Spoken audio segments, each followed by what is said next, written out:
Greetings, everyone, and I'm Philip.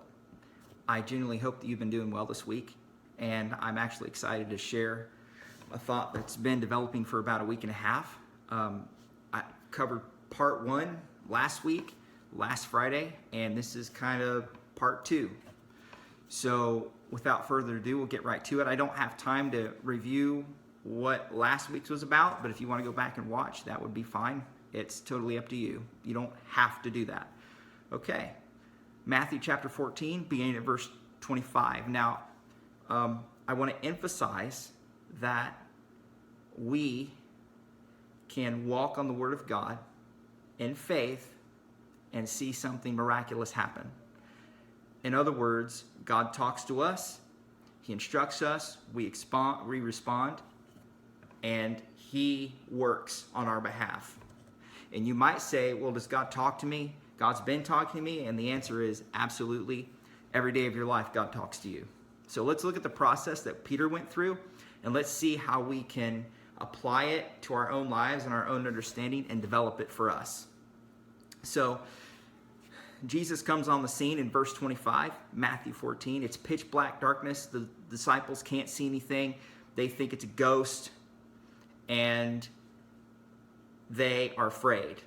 Now, the first part of the process is we see Him. In other words, when Jesus is walking on the water, the disciples see Him and they say, oh, it's a ghost. So they see something. In fact, they probably see something that's familiar to Jesus or looks like Jesus, but they're not totally sure. So then He speaks and they hear Him. So I would say part two in this process would be we hear God.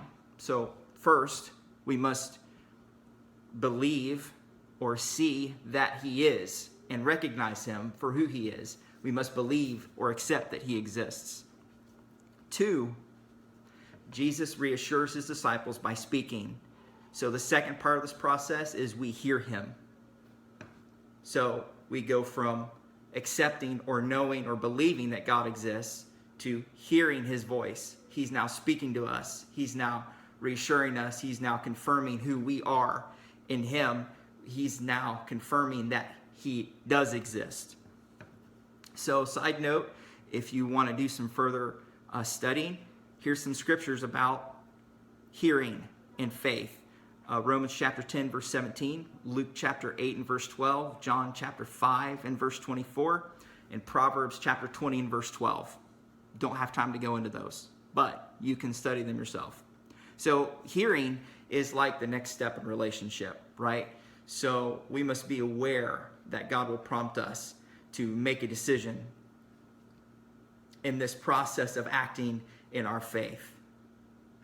We will hear Him and just realize and remember that He will not be ignored. God does not like to be ignored. He will prompt us and require us to choose whether we will listen to Him or not listen to Him. That is, obey or disobey. Those are our two choices.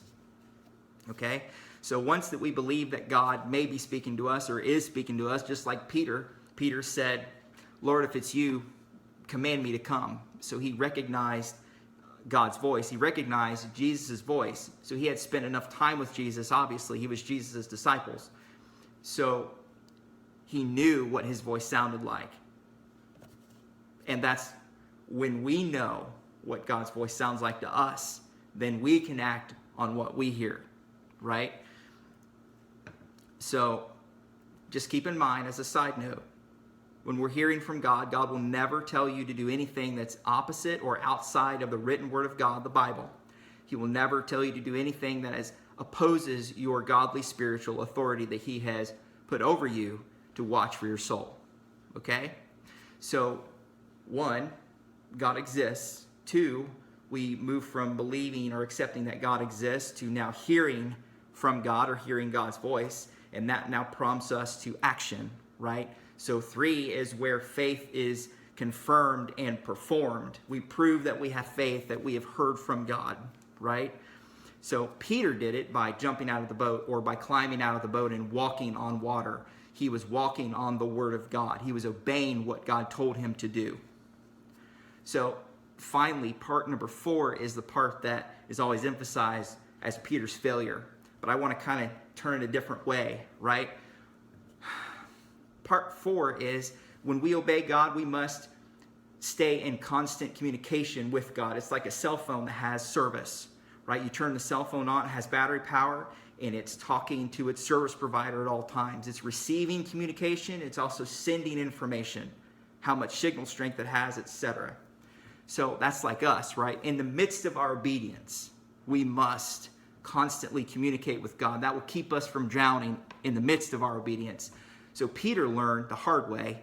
He almost drowned, but Jesus saved him. So let's learn from that mistake, or let's learn from Peter's experience and stay in constant communication with God in the midst of our active faith and obedience.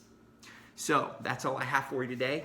Remember, we move from believing God exists to hearing God's voice, to acting on what God has told us to do, and staying in constant communication with God in the midst of our obedience. I hope that this word has blessed you today. Stay tuned for more. Thanks.